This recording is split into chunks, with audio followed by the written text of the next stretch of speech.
I'm here today to showcase the double board features on the equity analyzer. So I started with a hand that I discussed briefly in my article on double board fundamentals. We've got our King Queen 7-4 here, and I've just placed us heads up against 100% range. And this is one that I made earlier, so I will be showcasing the speed of the equity analyzer in a second, but I thought we'd start off with a pre-solved calculation that we already have. So you see here we've got our King Queen 7-4 against 100% range on this Ace-7-7 trichrome board and the 7-3 deuce duochrome board. And I use this in the article to illustrate the importance of the prime card. So here we have a structure where we've got essentially like A, B, B, and then we have B, C, D. So I'm using those to indicate that we have a particular card that's shared generically, irrespective of the rank. So when I'm saying A, B, B, that could be King, Jack, Jack instead. So King would map to the A, Jack, Jack would map to B, B, and then if this were Jack 3 deuce, it could be B, C, D. Okay, so hopefully that algebraic translation is obvious to you.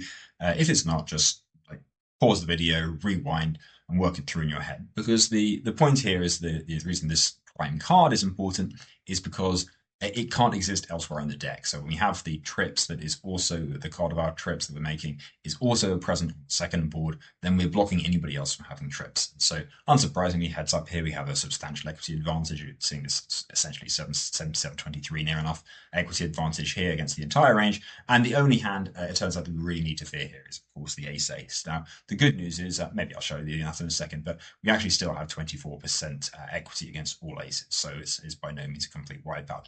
But what I did want to show here for a start is the next street equity. So if we click here, what we're going to do is we're going to generate an equity breakdown for not just the individual turn cards on the two boards, although we do that as well, but we're going to see the little heat map. So I wanted to showcase it live. You see it took us maybe like 4 or 5 seconds on the 4-card PLO. It will, I think, take a little bit longer on 5-card and 6-card, which we will look at in a moment.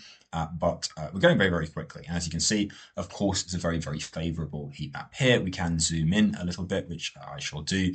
And so we have the cards from board 1 and board 2 arranged on an axis. This is the turn card for each board. And the reason that the leading diagonal is black is because, of course, you can't have the same card appear on both boards. If you're playing live and you see that happen, I recommend you exit the game immediately because somebody's doing something fishy.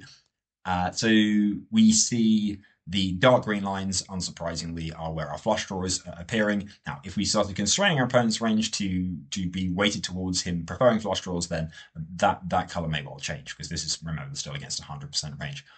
So this is what the heat map looks like at that point. I think it is worth showcasing since we're already on this hand. So I'm going to now constrain this range. So I'll do it very loosely. Let's say Kel or our opponent might have, let's say ace-ace, of course, and then I'll put in the 3-3, the deuce-deuce. And I'm going to put in, because we've set up a heads-up scenario, I'll put in any heart draw, and then I'll also put in every ace that also includes some kind of interaction with the other board. So let's say something like any 4-5 for sure. Maybe any 4 or 5. That gives us a gut shot. I don't think that that's necessarily a great strategic decision, but it makes modeling it a bit easier. And that's going to also handle things like well, I'll include ace-4-6, of course, where the gut shot is actually a little bit better because it's a nut gut shot. Do I feel the need to include an ace-3 or an ace-deuce? No, I think people aren't that dumb, are they? So perhaps your opponents are. Anyway, so we'll model that there. The reason I want to do that is, first of all, to show you how fast this calculation is. Like, I don't even have time to scroll down before it's resolved. And then we'll see, okay, we're still 70-30 against that range, as one would expect, because our trips are so strong. But if we look at the next street equity, you're going to see the change in the heat map, where those hearts are going to become, I believe, given the fraction of the range, they're going to become a little bit better for our opponent. Now, there are still quite a few lower flush draws. So, yeah, so we've gone from dark green to kind of what would you call that? Perhaps a turquoise now. So we're still doing very, very well on a lot of these hearts. And as should be obvious, the high hearts are better because if the ace of hearts or king of hearts appears, then our heart draw is becoming the second nuts. So it's stopping our opponents can't hold those cards when they're appearing on the board, right? So I'll also show you the board 1 and the board 2, so you can see from the perspective of, okay, how likely are we to win each board, given that of course, that these cards can't appear. So fortunately, the 7-3 and deuce are not appearing. 7 hearts, 3 hearts, deuce of clubs are not appearing on this spine. That would be a problem if they were. And we can also look at the second board individually. So, of course, with a heat map, any one a particular board coordinate is only happening something like 1/1600 times roughly. So you've got like a 40 by 40 grid here or near enough. The reason I say near enough is because it depends on how many players we have. So like here we can see 10 cards, so there's 42 left in the deck, so we're going to have a 42 by 42 grid. But if you have if you're playing 5 card PLO, then obviously if both hands if one it depends how many hands are specified basically. So it varies exactly the dimensions of the grid depending on the game you're playing, depending on how well you've specified each particular hand. Now, I would also like to show you very quickly I'm going to go to a 5 card PLO example. I think that will be interesting as well. And I'll showcase some of the other features of the double board. So what we can do is click on Bomb Pot. I'm aware that a lot of you, especially those who are playing app games, if they're playing double board, it's only coming up in Bomb Pot. It's also very popular on the live circuit. So clicking Bomb Pot immediately sets 6 ranges, all with 100%. Of course, you can toggle to pick a particular hand. So we'll do this. We'll check double board because we could be playing Bomb Pots that aren't double board, of course. So we set up we set the scenario up in this way. And now we're going to specify each board. Let's just pick something like Jack of Hearts, 9 of Hearts, 3 of Spades. Let's not leave those diamonds out. So 6 diamonds, 5 of diamonds, 2 of clubs. There we go. And I'm going to give us something that is what I would think that if you first started playing 5 card PLO, that you 5 card PLO double board, that you would find kind of difficult to evaluate. So let's have something like a queen high flush draw with top 2 pair, and perhaps a backdoor flush draw on this first board. So something like, and yeah, maybe a little pass or gut shot on the second board. So yeah, I think this is the kind of board that if you've been dealt into your first few hands of 5 card PLO double board, or maybe more than your first few, to be honest, because it's a game with a very big data structure, you aren't really going to be sure, well, how good is this hand? Like I've got a pair and a crappy gut shot on the bottom board, and like a flush draw of some kind. I've got top 2 on the top board. I've got a backdoor flush draw, but it's not highly ranked. It doesn't look amazing. And we're going to have a chance to look at the 6-handed equity here. And I'm doing this because I want to showcase the speed. I'll have a quick aside on speed before the end of the video. So as you can see that we actually haven't hit much better than these random hands have on this board. We've actually only got 18% equity. So it should be fairly obvious that if people are building the pot here, given that their suddenly a hand is going to spring it to way above average, this 18% is not going to be enough for us to continue. And the little indication as to why is if we run this next street equity, you see where like hands are going to start to improve because they're going to be completing their various draws, or in the case sometimes of something like an ace appearing on the first board that's not a heart, the ace might become top sets. There are new nut hands appearing. So as you can see, the problem with this hand is that no matter what the turn card is, we're like hitting like red equity, red equity, red equity, and our only good cards, particularly these like yellow beams, getting this like stripe of yellow on the 9s and the jacks here, where of course we're filling up on the left hand board.